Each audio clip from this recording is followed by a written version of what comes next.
ओम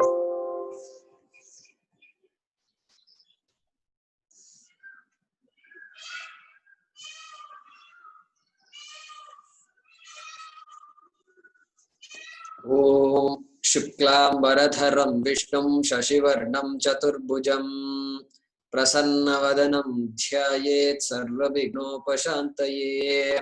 सरस्वती नमस्तुभ्यं वरदे कामरूपिणि विद्यारंभं करिष्यामि सिद्धिर्भवतु मे सदा। येनाक्षरसमाम्नायमधिगम्य महेश्वरात् कृत्स्नं व्याकरणं प्रोक्तं तस्मै पाणिनये नमः। वाक्यकारं वररुचिं भाष्यकारं पतञ्जलिं पाणिनिं सूत्रकारं च प्रणतोऽस्मि मुनित्रयम्।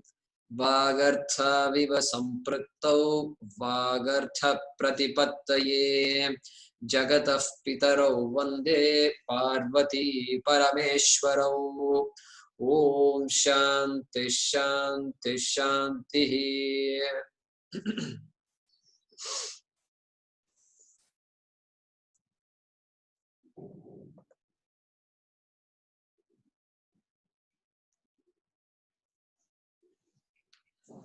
अयिवुण ऋलक ए ओंग ऐ औच हयवरट लन न्यमंगडनम झभै घढधश जबगडदश खफ छठ थ चटतौ कपै श सर हल इति माहेश्वराणि सूत्राणि।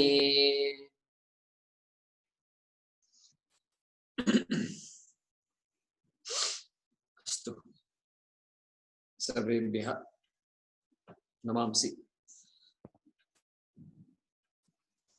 अद्य प्रायः गत अभ्यासकक्षायां भवन्तः सर्वे परिचय पुनराभ्यासं कृतवन्तः, अभ्यासं कृतवन्तः, सुभाषितानि कृतवन्तः खलु, पठितवन्तः। सम्यक्। अद्य पुनः किञ्चित् सन्धिविषये पुनरभ्यासं तथा तथा क्रियापदरूपाणि लट् लङ् लोट् विधिलिङ्ग् ये एतेषां शत्रूणां रूपाणाम् अभ्यासमपि कर्तुं प्रयत्नं कुर्मः। एषः अस्माकं संकल्पः।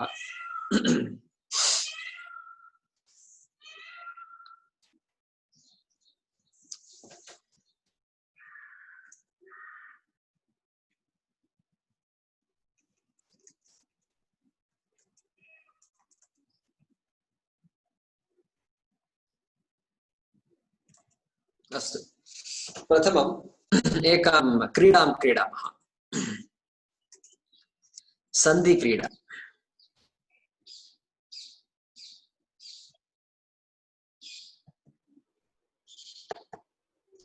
मम सङ्गणकचित्रं दृश्यते वा? दृश्यते। सम्यक्। अत्र एतां क्रीडां पूर्वम् अस्माभिः क्रीडिता।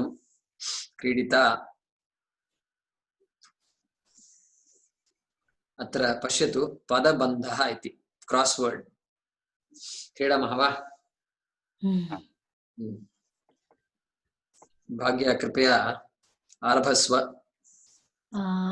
वासुदेवः युज अयं वासुदेवोऽयं शिवोऽहं सन्धि। पञ्चम पश्यतु, अत्र स्तम्भः इति कालं, स्तम्भः प्रथमः स्तम्भः, द्वितीयः स्तम्भः, तृतीयः स्तम्भः इति। अनन्तरं रो पङ्क्तिः इति वदामः। पङ्क्तिः, प्रथमः पङ्क्तिः, द्वितीयः पङ्क्तिः, तृतीयः पङ्क्तिः इति पङ्क्तिः इति तस्य लिङ्गं पुल्लिङ्गं वा स्त्रीलिङ्गं वा स्त्रीलिङ्गं वा स्त्रीलिङ्गं स्त्रियां तिन् पङ्क्तिः स्त्रियां तिन् अस्तु स्त्रीलिङ्गम् इति मन्ये स्त्रीलिङ्गम् अस्तु द्वितीया प्रथमा पङ्क्तिः द्वितीया पङ्क्तिः तृतीया पङ्क्तिः इति वदामः अस्तु भाग्या महोदय पञ्चमपङ्क्तिः पञ्चमस्तम्भः आरभ्य अत्र अस्ति खलु अतः वासुदेवोऽयं सम्यक् भानुमहोदय सुधीभिः युज्य ज्ञेयः सुधीभिज्ञेयः ज्ञेयः 1 2 3 4 सन्देहे नाम किम्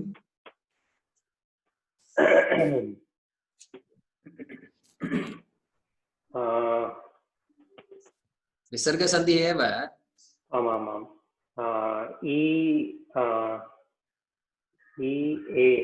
रेफादेशः ए मास्तु अत्र जकारः अस्ति अत्र विसर्गस्य पूर्वम् इकारः विसर्गात् अनन्तरं जकारः मृदुव्यञ्जनम् अतः रेफादेशसन्धिः षष्ठम अत्र पङ्क्तिः षष्ठमपङ्क्तिः पञ्चमस्तम्भः सुधीभिर्ज्ञेयः सम्यक् ऐवर् महोदय देवैः एव अत्रापि रकारादेशः सन्धिः देवैरिव देवैः पुनः देवैरिव देवैरेव क्षम्यतां देवैरेव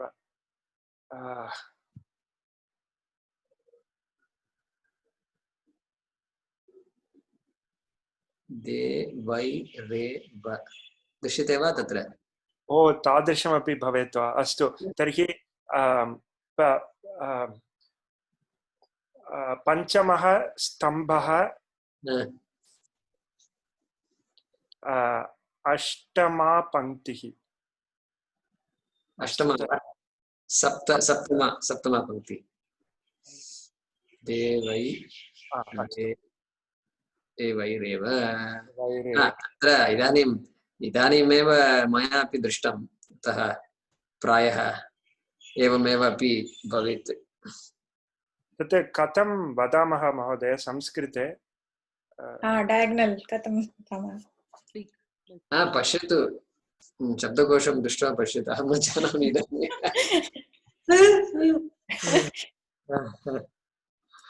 अस्तु अग्रे गच्छामः कः अग्रे मोहिनी वा सुधाम्नः एव सुधाम्न एव it would be lopa akara visarga followed by akara visarga and then we have another swara so lopa arjuna vach no yeah arjuna vach सन्धि सम्यक्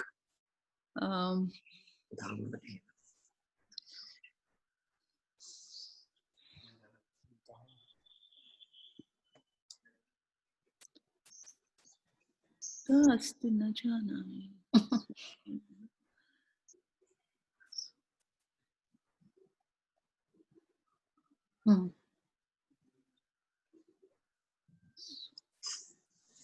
केनापि न दृष्टं वा Can you enlarge it a little bit, Jacomaji? Not able to see su अत्र अस्ति किन्तु अत्र दा it goes up diagonally Jew, up. yeah, Jew is, I can see Jew. No, diagonally up. oh this is diagonal okay yeah. Okay sudhamna eva सुधाम्न एव Diagonal is called Kona Koni. Konakoni. कोणाकोणि कोणाकोणि दिशायाम् अस्तु सुधाम्न एव इति तत्र एकं पदं वा पदद्वयं वा तत्र Padadvayam. पदद्वयं Lopa bhavati, right? अस्तु Arjuna Vacha. Dvayam. सजी महोदय हरेः एषः रेफादेशः सन्धिः हरेरेषः हरेरेषः प्रथमः स्तम्भः Konakoni. सप्तमा पङ्क्तिः कोणाकोणि हरेरेषः हरेरेषः सम्यक् अहमस्मि महोदय अहमस्मि नमस्कारः आगच्छतु सन्दीप महोदय शाखाभिः अधिक महान् तत्र रेफादेशः भवति शाखाभिर्महान् अत्र अस्ति नवम्यौ पङ्क्तौ अष्टमे स्तम्भे वामतः कोणाकोणि शाखाभिर्महान्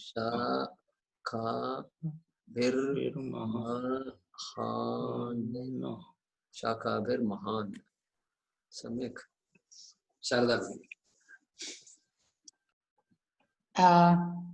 शाखाभिः सरसः तीर्थान् सरसर् तीर्थान् रेफादेशः सन्धि no it is sarasat tirtha sakara deshah sandhi sakara followed by takara it becomes sakara sarasat tirtha I will find the row sarasa tirtha yeah it is here the third one kutra third one from right to left yeah kutra asti अत्रैव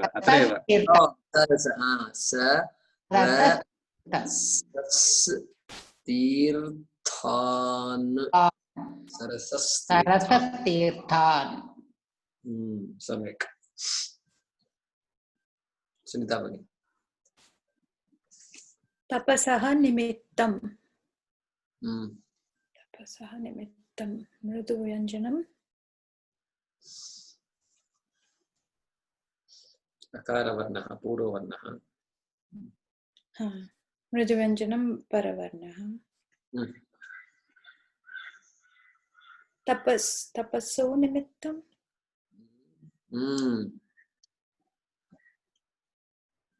नमो नमः अत्र उकारादेशसन्धिः नमो नमः सन्ति नमो नमः सन्ति तपसो निमित्तम् चतुर्थः स्तम्भः प्रथमा पङ्क्तिः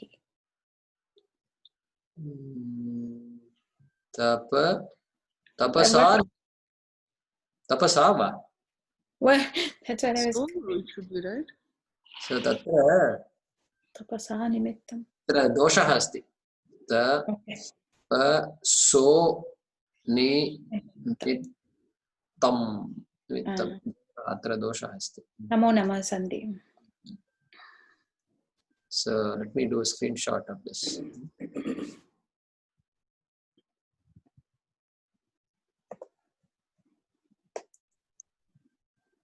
दोषः अत्र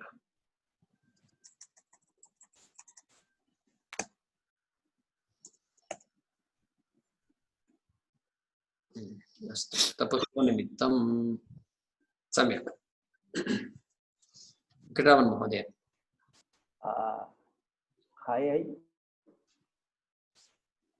युक्तः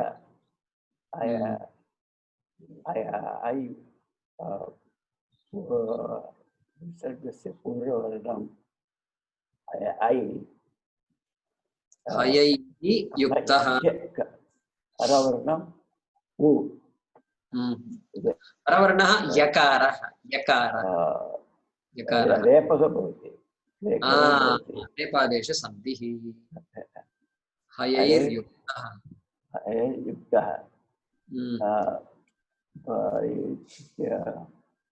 अत्र अस्ति खलु हयैर्युक्तः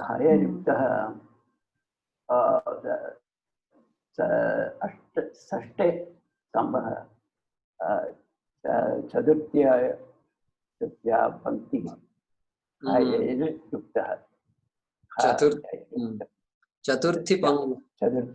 चतुर्थी पंक्तौ तथा षष्टिस्तम्भे षष्ठस्तम्भे वा नास्ति अथवा षष्ठे स्तम्भे न षष्ठे स्तम्भे हयैर्युक्तः Stated in Bhagavad Gita, हयैर्युक्ते अतः श्वेतैर्हयैर्युक्ते महति स्यन्दने स्थितौ स्यन्दने स्थितौ इति सम्यक् भाग्य धीमतः इदं पूर्ववर्णः अकारः परवर्णः इकारः अर्जुन उवाच सन्धि धीमत इदं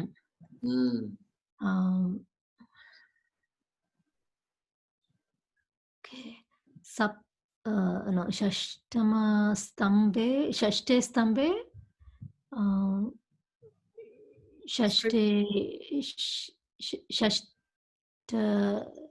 what do you say panktau षष्ठी no what is it षष्ठ्यां पंक्तौ right षष्ठ्यां पंक्तौ षष्ठ्यां no षष्ठ्यां पंक्तौ वा अथवा षष्ठी पंक्तौ समासः षष्ठी पंक्तौ okay समासः नो चेत् पदद्वयम् अस्ति चेत् षष्ठ्यां पंक्तौ धीमत इदं सम्यक् भानुमहोदय कारैः युज्य जुहोति वषट्कारैर्जुहोति रेफादेश द्वितीया पङ्क्तिः प्रथमः स्तम्भः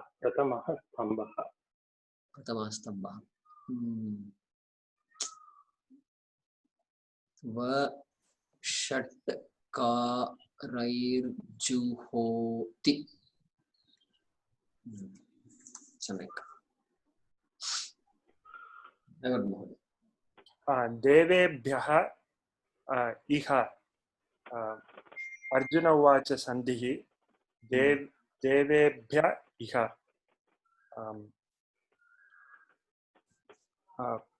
पंचमे स्तंभे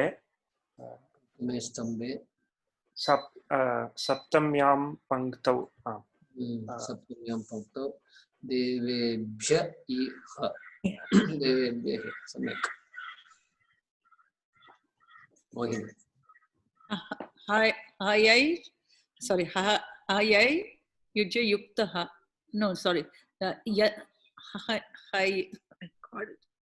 हयै plus yani yati so hayair yati so that would be refadesha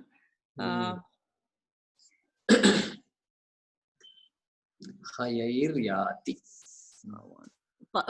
प्रथम स्तंभे 1 2 3 4 सप्तम पंक्ति straight down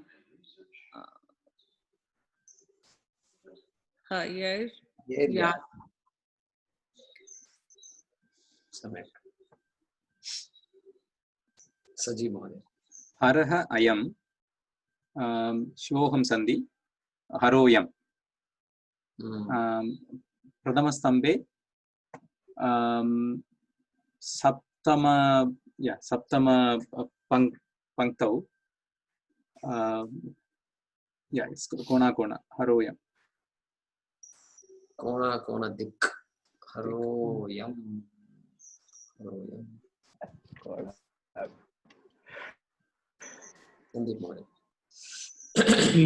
अभिषेकः अधिक अयम् अभिषेकोऽयम्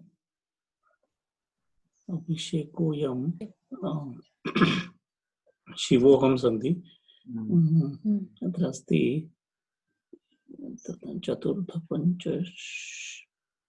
पंचमे स्तंभे सप्तम्यां पंक्तौ आरभात् अधः गच्छतु अभिषेकोऽयम् पंचम्यां पंक्तौ सप्तमी पंचमे स्तंभे अत्र पंक्तिः इति क्षम्यतां पंचम्यां पंक्तौ अष्टमे स्तंभे आरभात् अभिषेकोऽयम्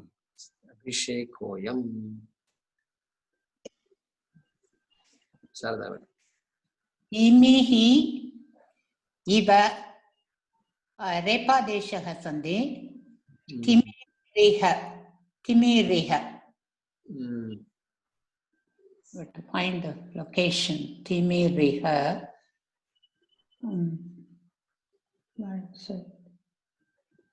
find it Timiriha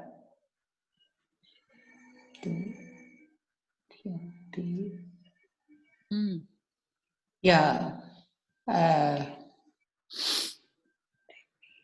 the second row संस्कृते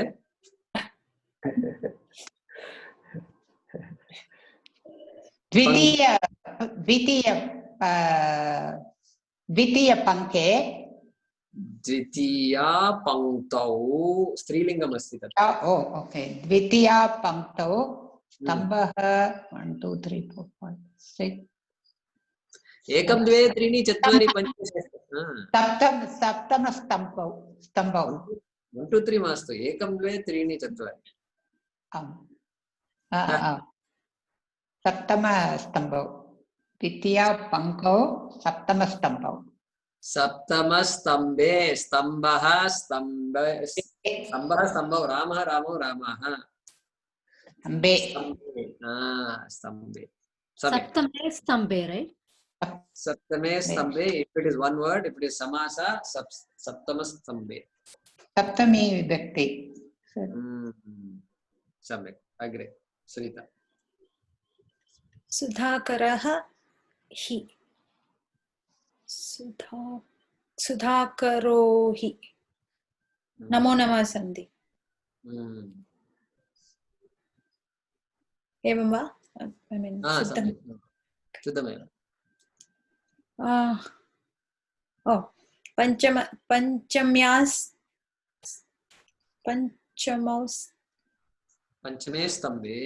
पंचमे स्तंभे षष्ठी पंक्तिः पश्यतु अत्र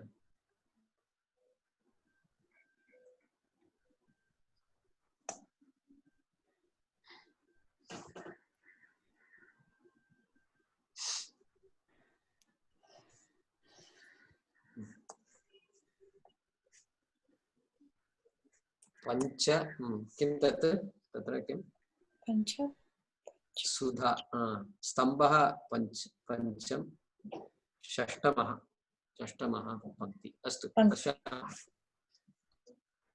पंचमः एकनिमिषम्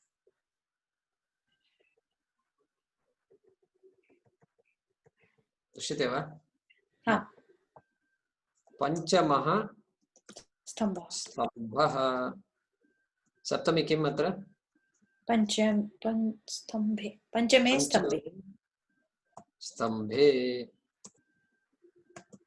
पंचमे स्तंभे अस्तु अत्र समासरूपमपि अस्ति खलु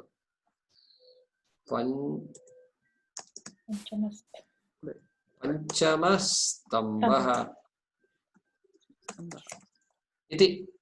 इति समासरूपम् अस्ति पञ्चमस्तम्भः।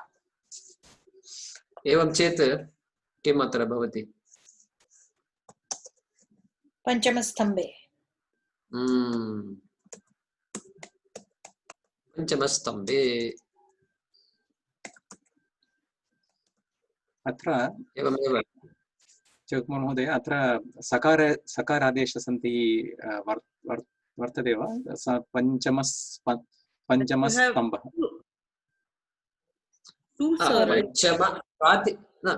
कुत्र कुत्र द्वितीय अत्र पञ्चमस्तम्भः अत्र पञ्चम इति प्रातिपदिकं स्वीकरणीयम्। प्रातिपदिकमेव स्वीकरणीयं। समासे सर्वदा प्रातिपदिकमेव स्वीकर्तव्यम्। अतः पञ्चम इति एव तत्र वर्तते। पञ्चमस्तम्भः।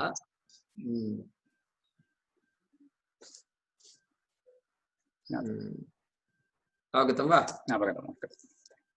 तथैव सुधा कुत्र अस्ति तत्? सुधा करोति। अत्र षष्ठमः षष्ठमा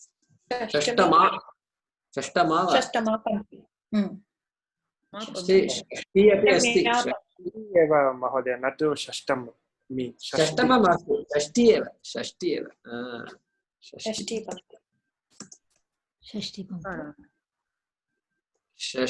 One word, it's Shashti Pankta, right? Yeah. षष्ठी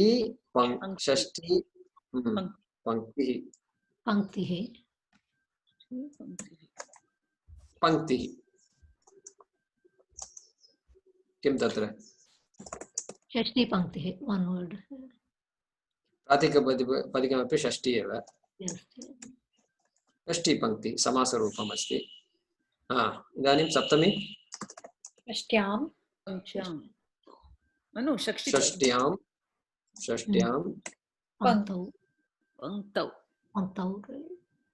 पंक्तौ अथवा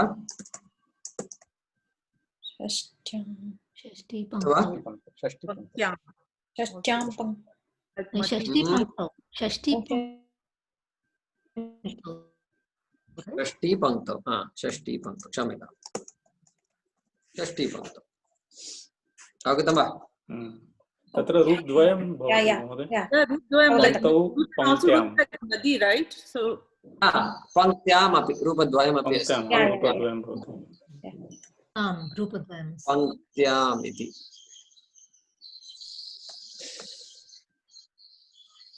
पंक्त्याम्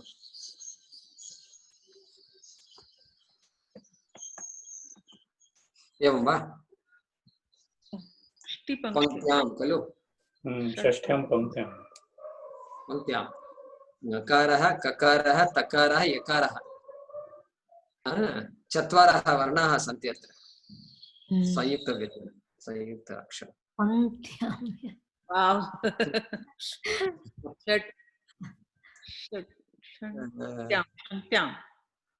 पंक्त्यां षष्ठ्यां पंक्त्यां सम्यक्।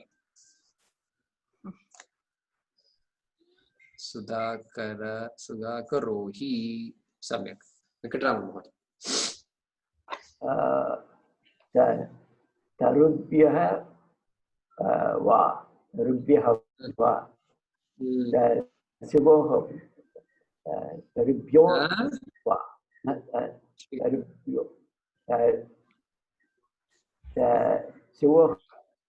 शिवः मास्तु नमो नमः। अवः नमो नमः। प्रथमे पंक्त्या कुत्र अस्ति? प्रथमे पंक्त्या दक्षिणतः चतुर्थ्यां एव अत्र तरुभ्यो वा सम्यक्। भाग्य। खादतः तौ पूर्ववर्णः आकारः, परवर्णः कठोर व्यञ्जनं। खादतस्तौ सकारादेशः,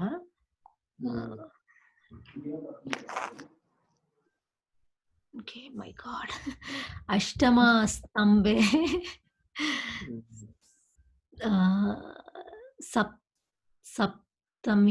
Saptama Panktau. Saptami Panktau. Saptami Panktau. Kadatas. Dakshin. Kadatastau. Samyak. Ayavad Mohan. Bhanu महोदय अस्ति भानु क्षम्यताम्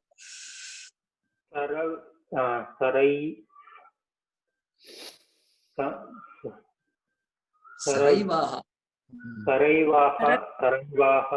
तीरे सरैवास्तीरे सरैवाः वा What is that word?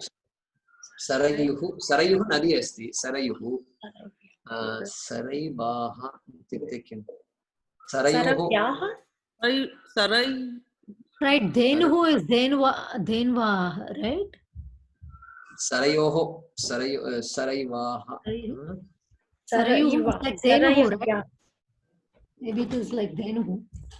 It's like Denvaha. It's Vadvaha, like Sharayu. Vadvaha. Sarayu. Oh, right, Vadva. Sarayu. षष्ठी एकवचनं वा षष्ठी एकवचनं षष्ठी एकवचनं धेन्वाः वद्वाः वधूनां सरैवाः सरयोः Sarayu or Sarayuh? Sarayu? Is it Denuhu. Ukara or Sara? Sarayu. like Vadhu. Vadhu, yeah, correct. Is it like Vadhu or Dhenu? Vadhu. Check Not like the Dhenu. dictionary. Check the dictionary. Yeah. Sarayu va Sarayuhu va iti. उकारान्त स्त्रीलिङ्गम् अस्ति वा यदि ह्रस्व उ अस्ति चेत् न आगच्छति महोदय यदि दीर्घ उ अस्ति चेत् Sarayu. It will be like Guru then. If it is like Dhenu. Dhenu is not. Yeah, Guru is Pullinga. The two for Dhenu. Dhenu Strilinga is like Dhenvaha. Shashti is again Dhenvaha. Dhenoho. Yeah, you can get like Guru also for this. There are two forms. Guru is Pullinga. Dhenoho Shashti ekvachanam is Dhenoho. Then Dvivachanam is Dhenvoho, I think. And then Dhenuna. Dhenoho. Dhenvaha. It's like Mati. रूपद्वयम् अस्ति महोदय तत्र धेनोः धेन्वाः. Dhenu is two rupas. Dhenoho. Dhenvoho api. Dhenvaha. Parantu Dhenu is like Hraswa, right? Here it's Sarayu. It's like Dirgha. Sarayu. Yeah, Sarayu. So Vadhu. Hasra only. Okay, let's take it one step. Dhenuhu. What is the Shashti ekavachanam? Dhenvaha, Dhenoho. Two forms. Dhenvaha, Dhenoho. Samyak. Dhenvaha, Dhenoho. Rupadvayam asti khalu?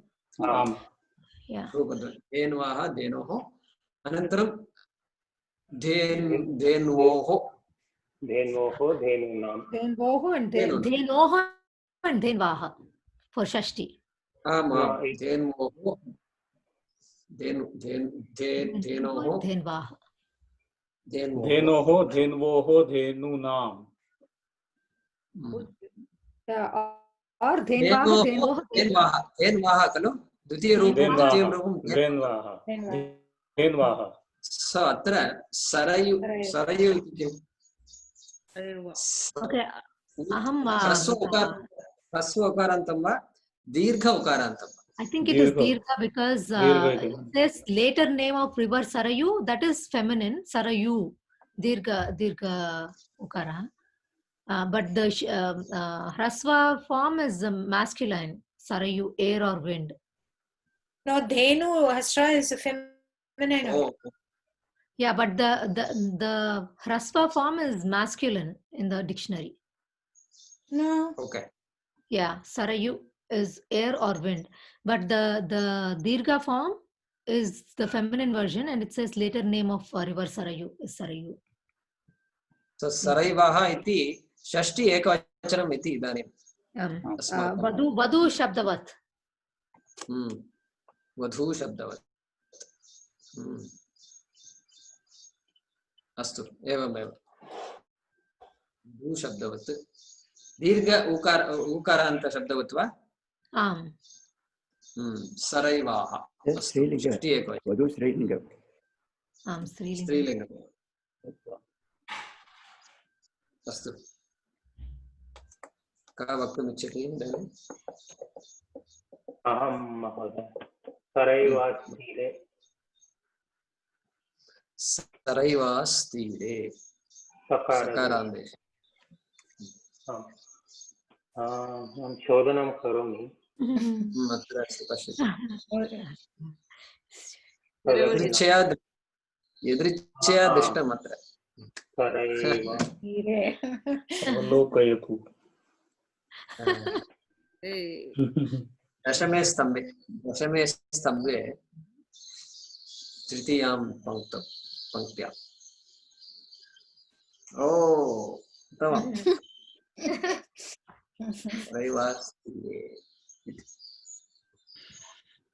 महोदय एकः प्रश्नः किञ्चित् out of syllabus एव अस्ति परन्तु तस्मिन् अभ्यासे वषट्कारैः जुहोति इति आसीत् तत्र अहं कुत्रापि कदापि श्रुतं मया तत् वषट् इति वेदेषु अपि आगच्छति परन्तु तस्य अर्थः कः कदा उपयोगः इति न जानामि षट् वषट् नमः वषट् इत्युक्ते तत्र प्रायः अर्पणार्थे अस्ति इति मम विचारः इदानीं द्रष्टुम् आवश्यकं वषट्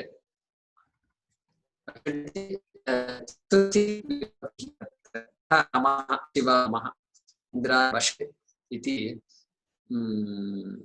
तत्र it governs चतुर्थी विभक्ति वषट् governs चतुर्थी विभक्ति like नमः वषट् इति अर्थः इदानीं न जानामि प्रायः तत् दाने एव अस्ति पश्यामः एकवारं धन्यवादः षट् वषट् one of you can pick it up on the dictionary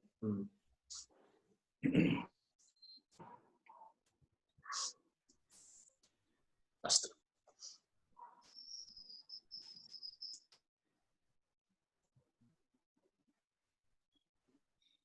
इदानीम् एकं चलच्चित्रं पश्यामः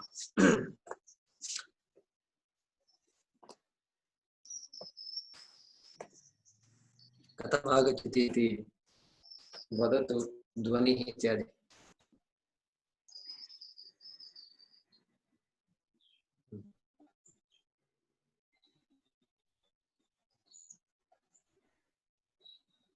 भवतः सङ्गणकं फ्रीस् भवति फ्रोजन् भवति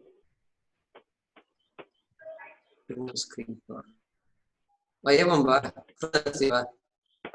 स्थगिता भवति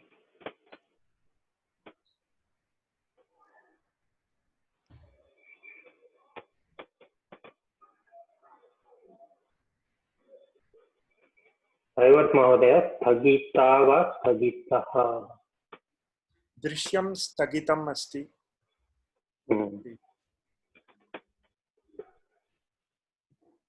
सङ्गणकं स्थगितम् अस्ति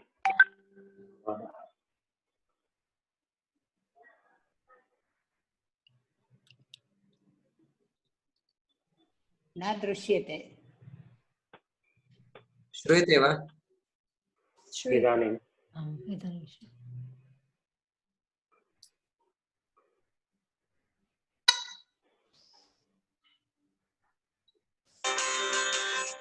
श्रूयते वा श्रूयते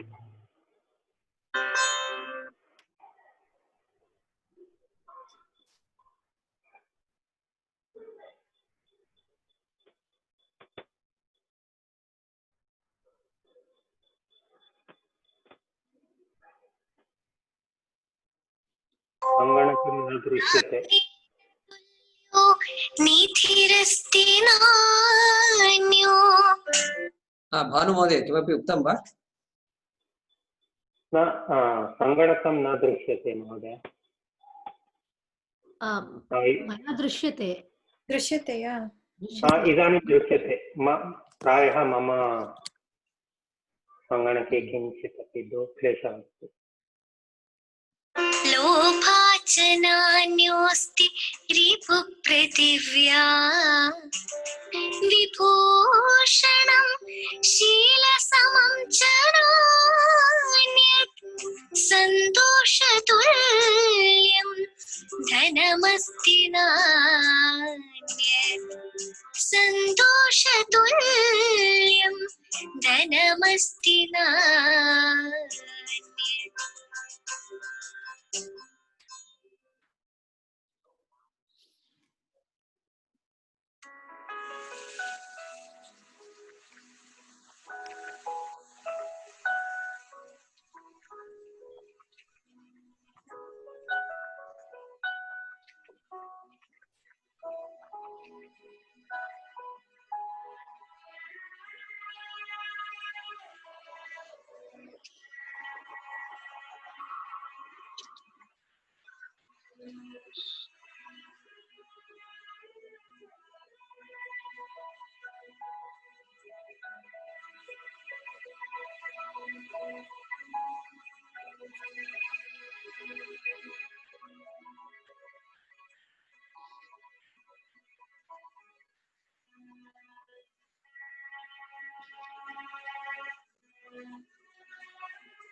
सुप्रभातम् उपविश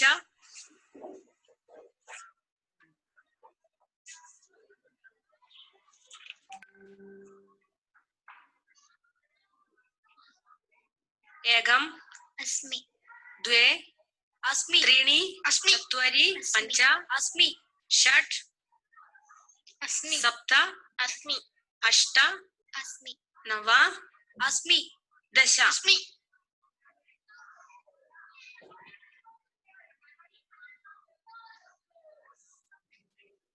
AB square minus AC square is equal CB square. AB square minus CB square is equal AC square. AB square minus CB square is equal to AC square. AB square minus CB square is equal to AC square. Yadam va? Yadam va?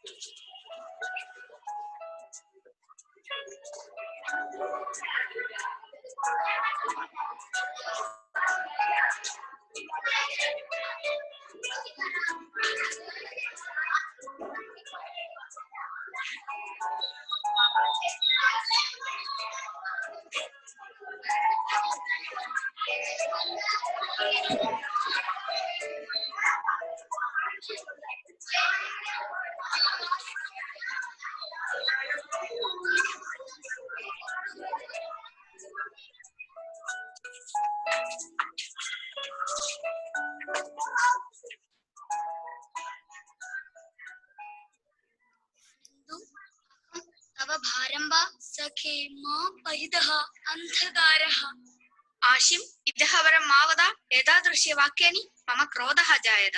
क्रोधमस्तु सर्वेषां परिहासवदनेषु श्रवणेषु सल्सु दुःखिताहं लोकस्य अस्य सौन्दर्यं प्रतीक्षामि आशिं ददसि वा अनन्तु अन्धकारमस्मिन् लोके त्वमेव प्रकाशतः कदापि न सखे कदापि न आमरणं त्वं मम प्रियमित्रमेव प्रियमित्रम् आगच्छ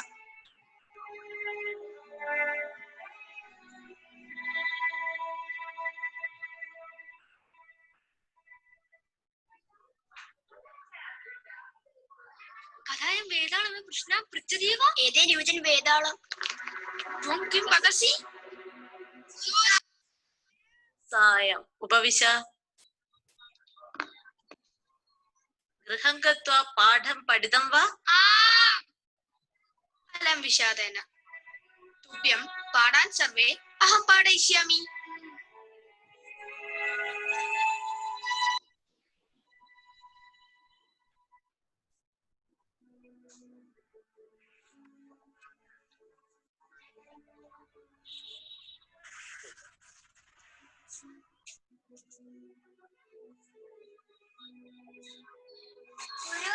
हाशिम् आगतः हाशिम्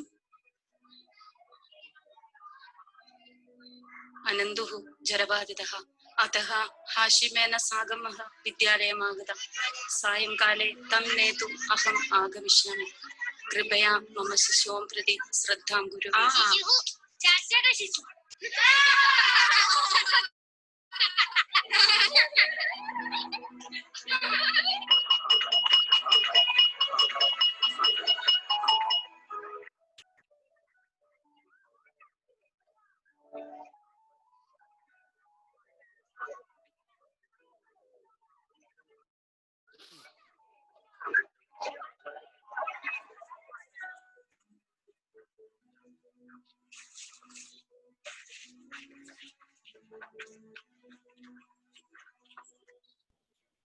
अनन्तुः अद्य नागतः वा न सः जलबाधितः तस्य आगमनपर्यन्तम् अत्रैव स्थातव्यं वा तदेन कार्यं विना विलम्ब तस्य माता आगमिष्यति तावत् पर्यन्तं कक्ष्या परीक्षायाः मूल्यनिर्णयं करिष्यामि गच्छामि वा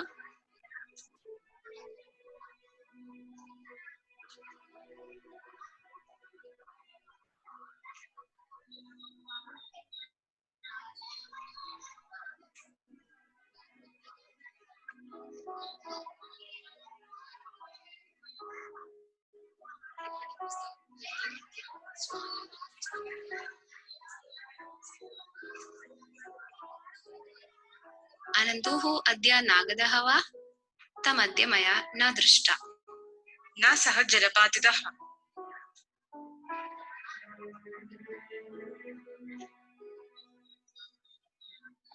गतकक्ष्यायां वयं किं किं पठामः यूयं सर्वे पठितवन्तः किल अद्य एको नूतनं सुभाषितं पठामः कृपया शृण्वन्तु दानेन तुल्यो निधिरस्ति नान्यो लोभाच्च नान्योऽस्ति रिपु पृथिव्या विभूषणं शीलसमं च नान्यत् सन्तोषतुल्यं धनमस्ति नान्यत् पृथिव्यां दानेन तुल्यः अन्यः निधिः नास्ति लोभात् अन्यः रिपुः च नास्ति शीलसमम् अन्यत् विभूषणं च नास्ति सन्तोषतुल्यम् अन्यत् धनं नास्ति अतः सन्तोषेण दानकर्मणि निरतो भव सर्वे गुरु किमपि कार्यं वक्तुम् इच्छामि किं कार्यं वद तद् मम नेत्रमेकम् आशिमाय दातुमिच्छामि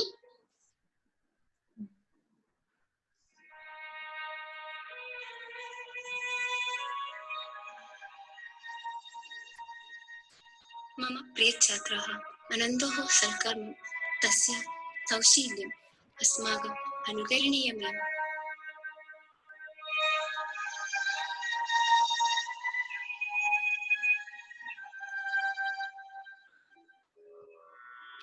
शिक्षाक्षयं गच्छति कालपर्ययात् सुबद्धमूलाश्च निपतन्ति पादपाः जलं जलस्थानगतं च शुष्यते हुतं च दत्तं च तथैव तिष्ठति हुतं च दत्तं च तथैव तिष्ठति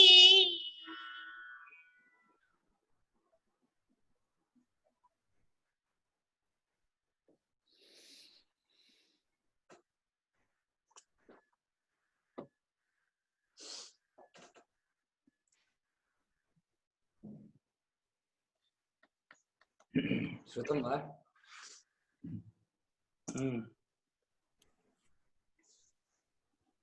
कथमासीत्? बहु सम्यक्। सम्यक् बहु आसीत्, सम्यक्। पालनासीत्। भावपूर्णः आसीत्। आसीत् खलु? आम्। कथायाः सारांशः कः? सद्य एव कार्यं करणीयम्। एव कार्यं करणीयं। कीदृशं कार्यं करणीयं? दानदृशं वा दानकार्यं करणीयम्। दानरूपकार्यं करणीयम्। आम्, सत्यम्।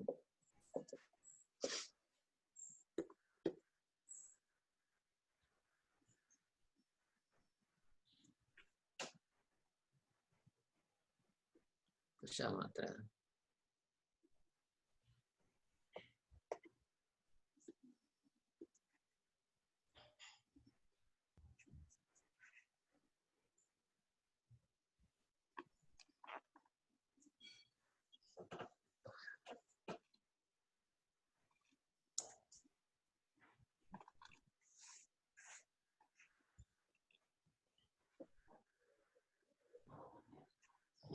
पश्यतु अत्र।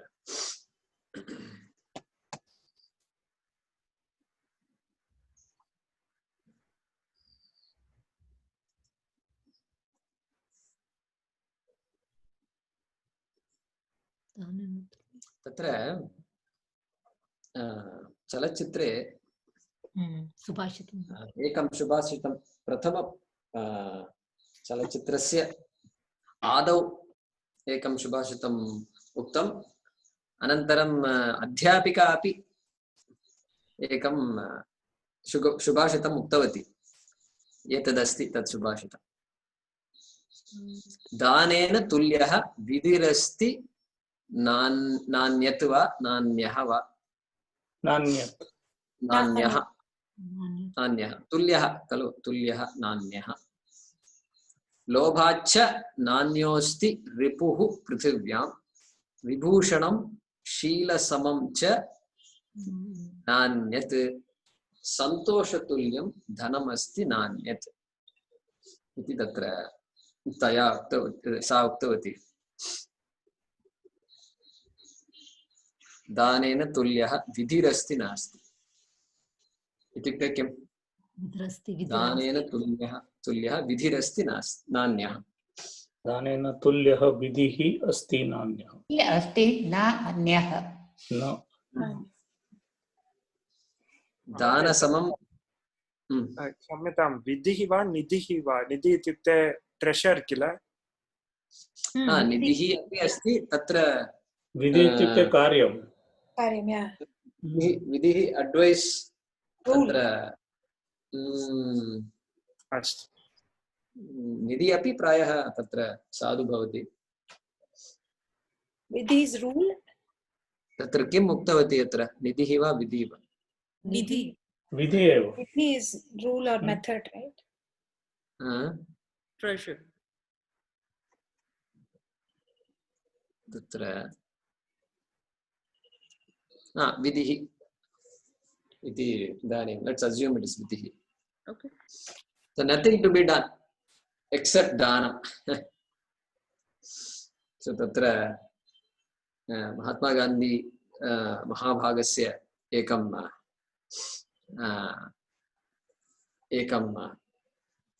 वदनम् इदानीं मया स्मृतं किं सः उक्तवान् the most urgent question is what have you done for others iti khalu so idanim I'm just remembering that atah danena tulyah vidhihi asti nanyah dana samam karyam kimapi nasti loke lobhacha nanyah asti ripuh prithvyam kim nasti लोभः लोभात् च रिपुः नास्ति न अन्यः अस्ति लोभात् अन्यः रिपुः नास्ति पृथिव्यां लोभात् अन्यः other than greed there is no other enemy no other enemy तत्रापि किमपि महात्मा गान्धी महोदय उक्तवान् खल ग्रीड् इति किं तत् greed लोभविषये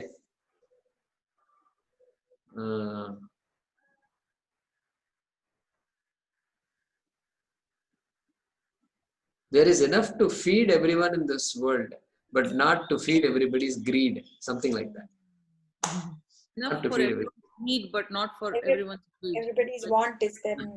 Everybody's need is there, not want. Not for greed. Need like greed. Need uses that. Because what gave us is enough for everybody, the whole humanity God has given us, but because of greed we hold it and it's not enough. सम्यक् विभूषणं शीलसमं च नान्यत् so no ornament greater than good character शीलसमं सन्तोषतुल्यं धनमस्ति नान्यत् no other wealth greater than contentment आनन्दः आनन्दसमं धनम् ऐश्वर्यं नास्ति लोके अनन्तरम् अन्तिमे चित्रस्य अन्तिमे एतं शुभाषितम् उक्तं शिक्षा क्षयं गच्छति कालपर्ययात् किं तत् शिक्षा क्षयं गच्छति कालपर्ययात् with time कालक्रमेण गच्छता कालेन शिक्षा क्षीणा भवति कालेन कालव्ययेन शिक्षा अपि क्षीणा भवति अपक्षयति सब सुबद्धमूला निपतन्ति पादपाः वृक्षाः पादपाः पादेन पिबति इति पादपाः वृक्षाः किं कुर्वन्ति पादेन पिबति वृक्षाः किं कुर्वन्ति पादेन पिबति पादपाः वृक्षाः निपतन्ति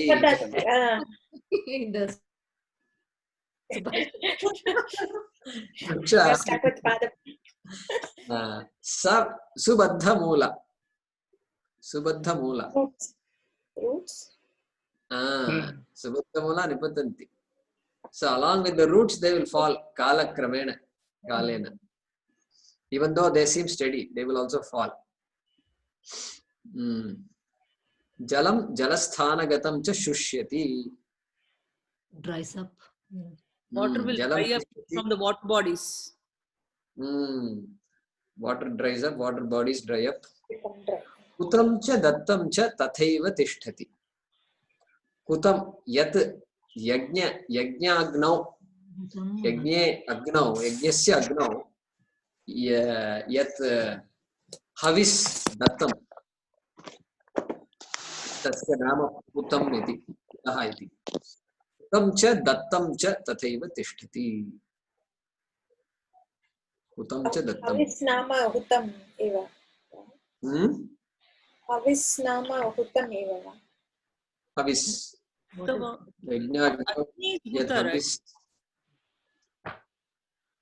What is given in the Agni is called Huta. Oh, okay. So, Hu dhatu. Nishtha. Ta pratyaya. Huta. So yad hutam yad dattam tad sarvada nitya rupena tishtati iti shubhashitakarah vadati. Samyak. Astu. Agre kim kurmah? पूर्वस्य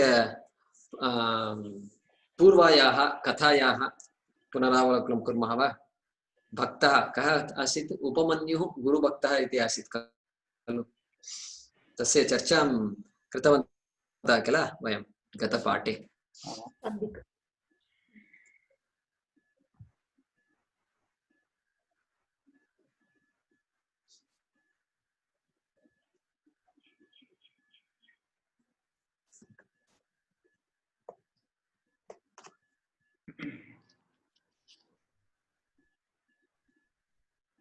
चित्रं दृश्यते वा? सम्यक्. अस्तु.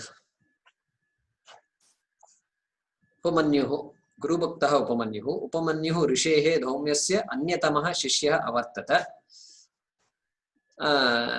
तम् आहूय एकदा गुरुः धौम्यः आदिशत्. गुरोः नाम किं? धौम्यः इति तस्य नाम. गुरुः आदिशत्. कम् आहूय? उपमन्युम् आहूय आदिशत्, अवदत् गाः सेवस्व इति. गुरोः आज्ञया उपमन्युः गोसेवायां प्रावर्तत.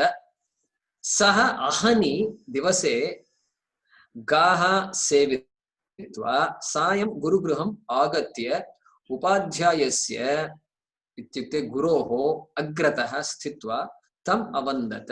गुरुम् अवन्दत. गुरुं धौम्यम् अवन्दत. तं पीनं दृष्ट्वा उपाध्यायः अभाषत. पीनम् इत्युक्ते fat or something like that.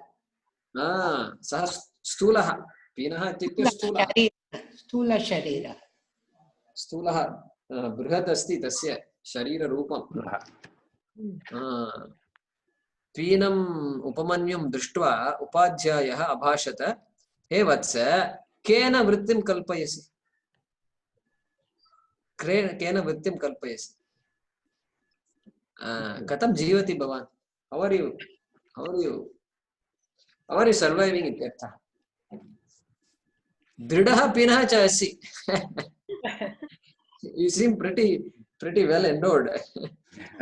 दृढः पीनः च असि. अतः अत्र एवम् अस्ति. अस्तु, अग्रे गच्छामः. अग्रे पठामः. भाग्या. सः उपाध्यायं प्रत्यभाषत. भोः आचार्य, भिक्षया वृत्तिं कल्पयामि इति. सन्धि स उपाध्यायं because of सः स उपाध्यायं प्रत्यभाषत. भो is it Bhoracharya, right? Bhoracharya. Yeah, Sandhi. I've never seen Sandhi between Boho and other words. So this Bhoracharya, it seems a little odd to me. I don't know what it is. It sounds like Bhoracharya. I don't think there is an exception there. I have to check it out. Bhikshaya vrittim kalpayami iti.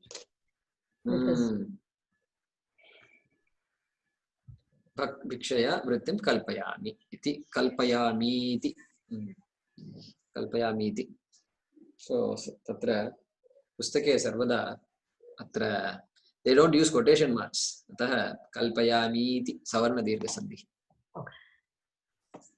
Bhanu महोदय. तम् उपाध्यायः पुनः अभाषत. मयि अनिवेद्य भैक्ष्यम् उपयुक्ष्ये तथा मा कुरुष्व.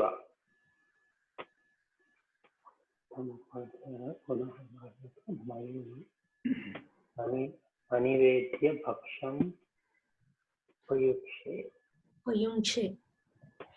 उपयुङ्क्षे तथा मा कुरुष्व।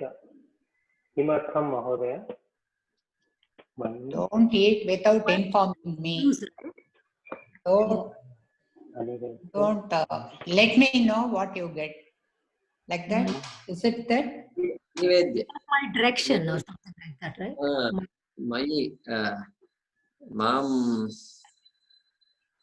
मां दृष्ट्वा एव मां निवेदनं कृत्वा.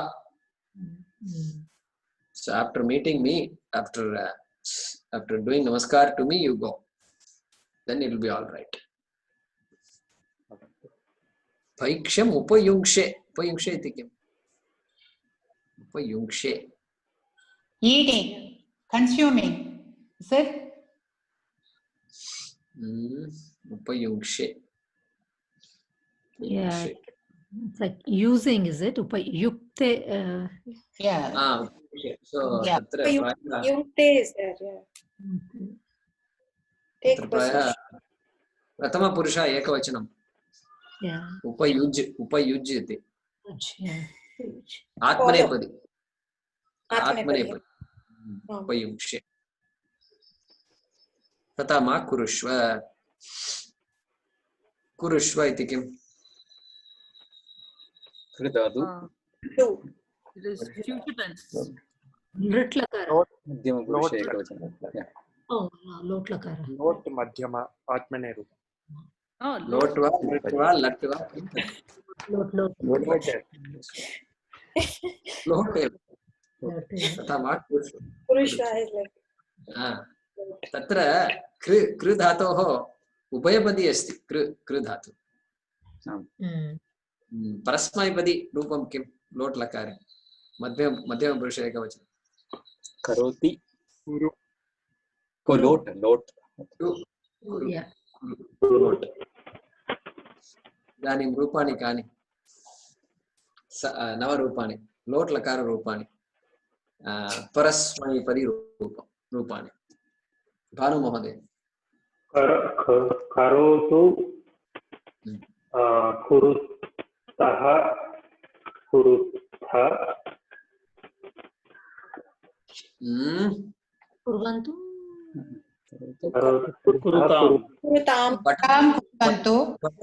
पठतु पठतां पठन्तु करोतु कुरुतां कुर्वन्तु कुरु पुरुषा कुरुतं कुरुत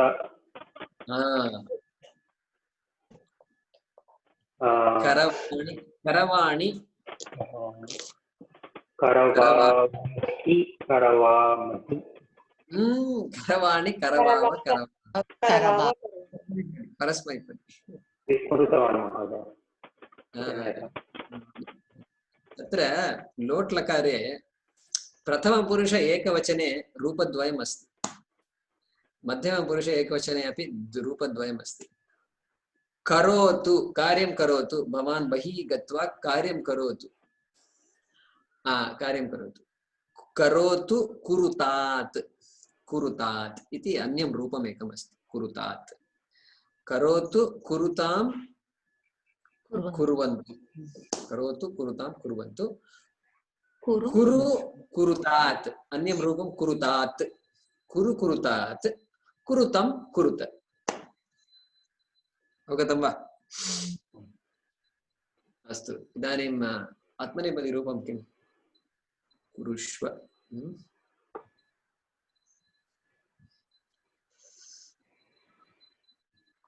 कुर्वतां वा कुरुतां वा कुर्वतां वा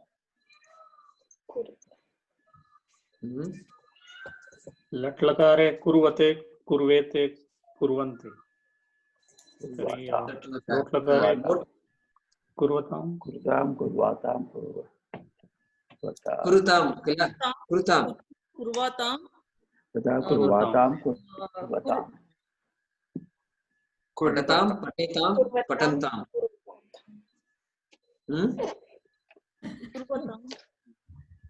कथयतं कथयत् कथयन्तम् कृतां कुर्वातां कुर्वतां पट् धातोः पट् वन्द् वन्द् धातोः रूपाणि वन्देतां वन्दन्तां वन्दतां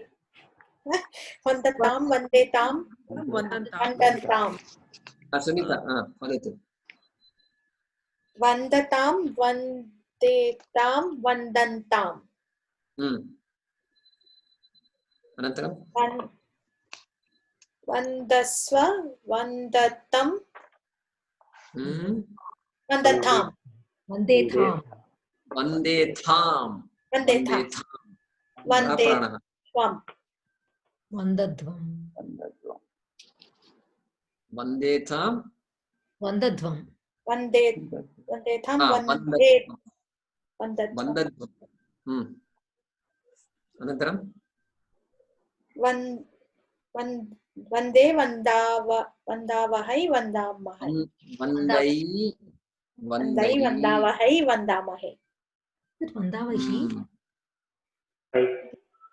वन्दावहै वन्दै वन्दावहै वन्दामहे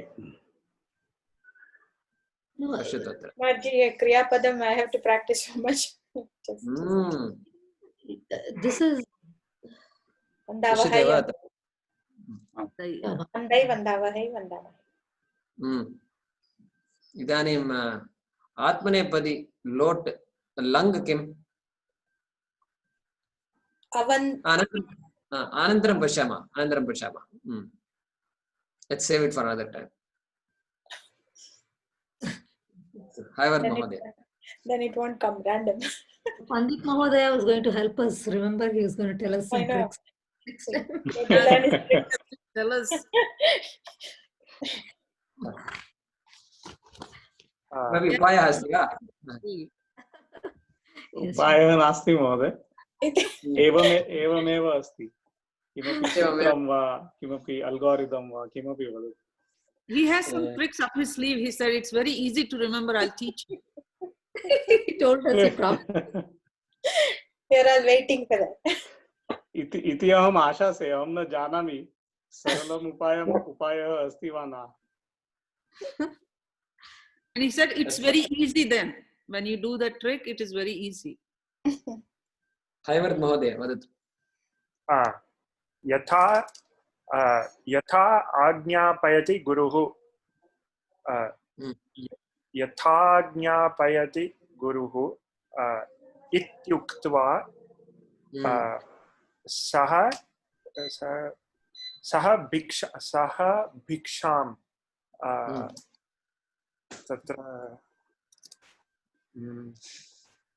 तत्र सर्वदा लोपसन्धि एव. स भिक्षां चरित्वा उपाध्यायाय न्यवेदयत. चरित्वा उपाध्यायाय, अत्र चरित्वा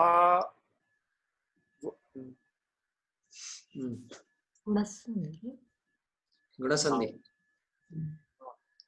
अवर्णः उवर्णः गुणसन्धि. चरित्वोपाध्यायाय न्यवेदयत. न्यवेदयत किं तत्?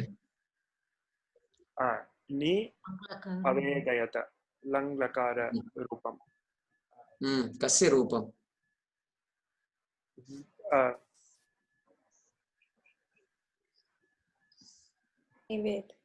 विवरणं किम्? नित्वा अथवा न्यवेदयत्.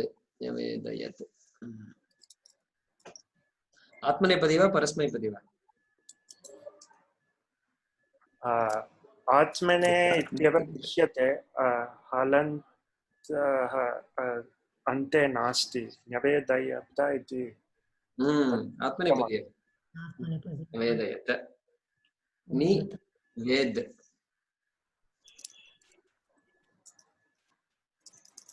वा विद् इति न्यवेदयत्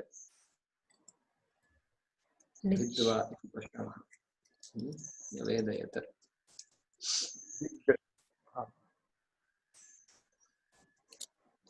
लकारः लकारः लङ् लकारः प्रथमपुरुषः एकवचनम् एकवचनं प्रयोगः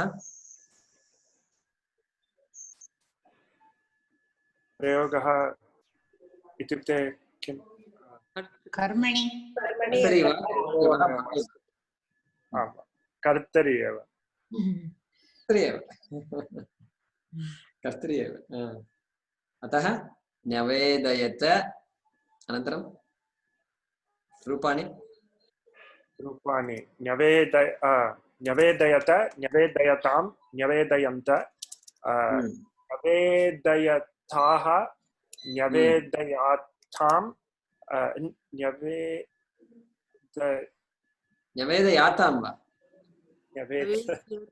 न्यवेदयेथां न्यवेदयत्वं न्यवेदये न्यवेदयावहि न्यवेदयामहि पश्यामः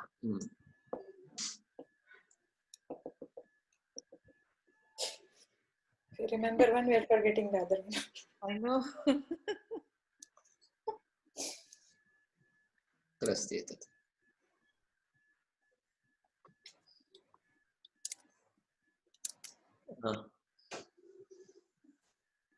न्यवेदयत न्यवेदयत Can you do one day? न्यवेदयन्त न्यवेदयथाः न्यवेदयेतां न्यवेदयत्वं न्यवेदये न्यवेदयावहि न्यवेदयामहि न्यवेदयामहि लङ् वयम् आचार्यं न्यवेदयामहि we saluted our teacher न्यवेदयामहि सम्यक् लङ् रूपम् अस्तु अनन्तरं मोहिनी ओ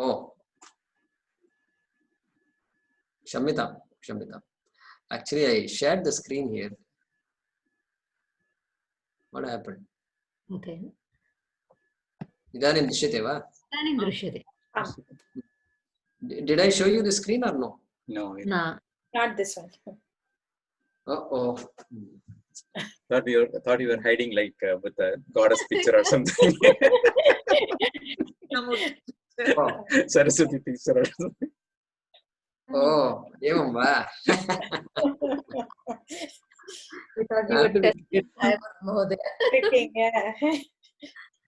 What to do? I have to be creative, no?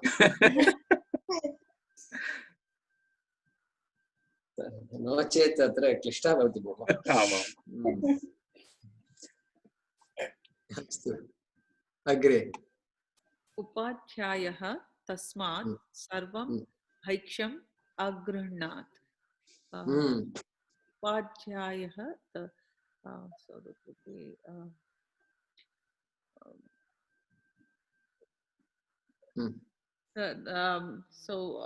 visarga akara visarga followed by that would be kathora vyanjana.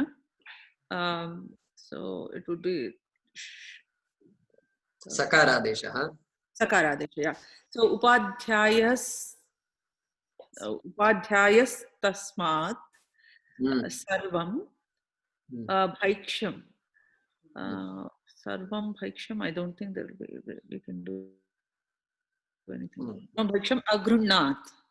Agruhnat would be past tense. Past tense? No. Agruhnat. Past tense is taken. So. Sanskrit bhashayaam past tense means there are 3 or 4 past tenses. So you can't say past tense at all. Not in this class.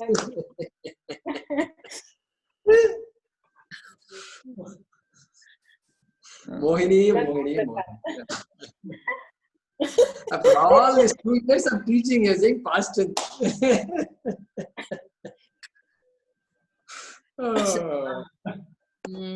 Lang lakara. Lang lakara. Samyak. So Agrinat iti grit dhatu. Dhatu kim tatra? griha. Gru dhatu. Gru. Grah. Grah. Grah. Yeah, griha, like grih. Probably it is grih. Grah. Grah. Yeah. Grih or griha? Grih, I think. Grih. Is it ra or the ru? Ru matra. Grih. Griham. Grih. Like the Grunati.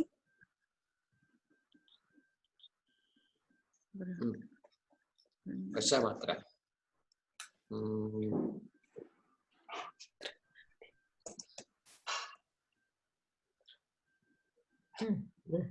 Take to seize, yeah. Grunati. Pashu tatra. Yeah. Grah. Grah. Grahe. Grunati. Grah. Grah upadane. Upadane. Swikarane. Grunati. Samyak. Agrannat. Agrannat. Langlakara rupani kani. Vayapati. Agrunat, Agrunatam, Agrunat, Agrunatam. I think. Atra asti pashyatu. Agrunat, Agrunitam. Okay, I don't know why it became PE. Agrunitam, Agruhan. Agruna, Agruhitam, Agruhnit.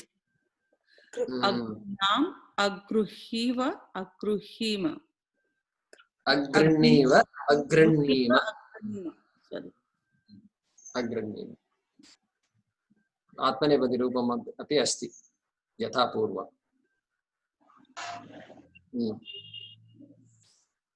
Astu. Agre gachamah va? Saji Mahoday.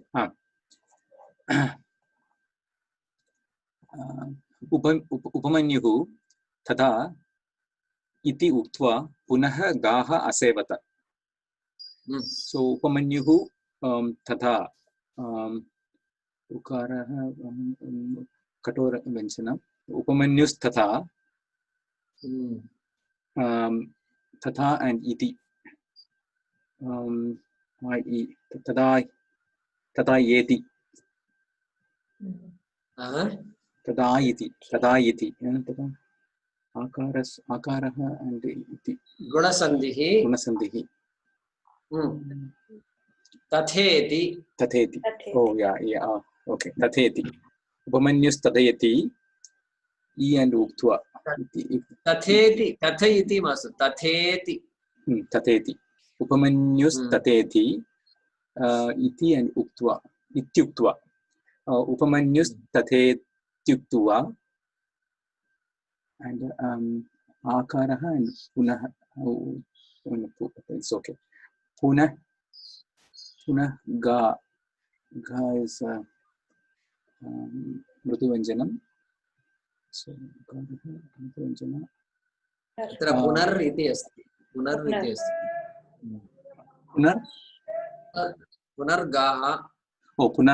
पुनर्गाः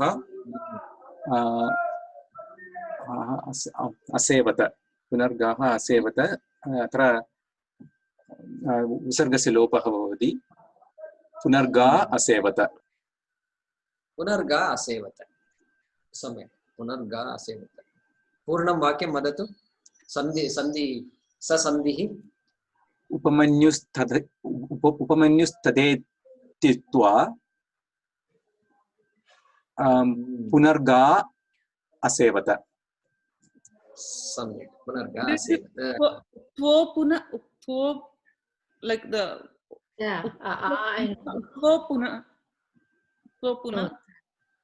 No. Puna. So kimartham puna gaha iti na iti prashna asti khalu. Why it is not visarga lopa sandhi? Puno. No, sarva namo namah No, sandhi it should is be there. correct. It is Repha, right? Namo namah sandhi must be there, no? Namo namah santi. Namo namah sandhi. Akara purvam akara khalu. Visargasya purvam akara. So it must be puno gaha. Yeah, puno gaha.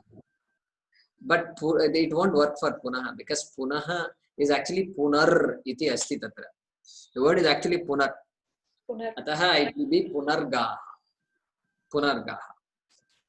Darshayami. Pashyut tatra. So that is exception with punaha. It's not an exception. That repha, there is a repha there which is originally belongs to punaha.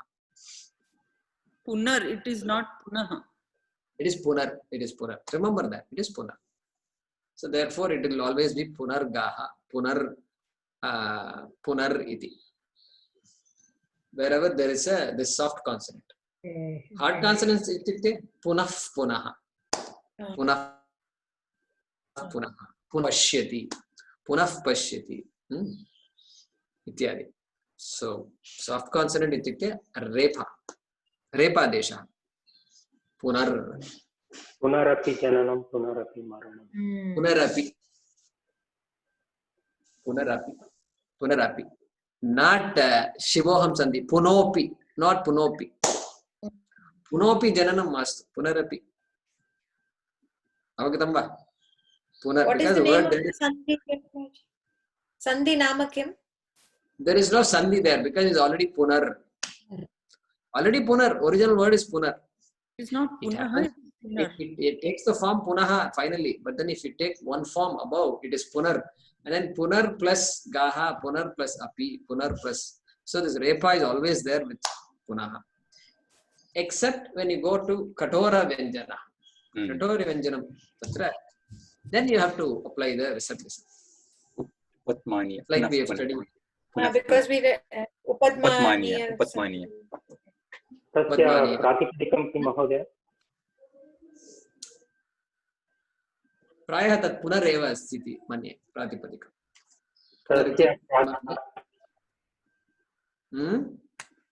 पश्यामि पुनर् इति तस्य प्रातिपदिकं किम् इति पुनर् अस्तु अवगतं वा पुनरपि जननं सम्यक् अस्तु समयः अतीतः अद्य इदानीं सपाद 8:00 जातम् अत्र तत्र कः समयः सुनीता महोदय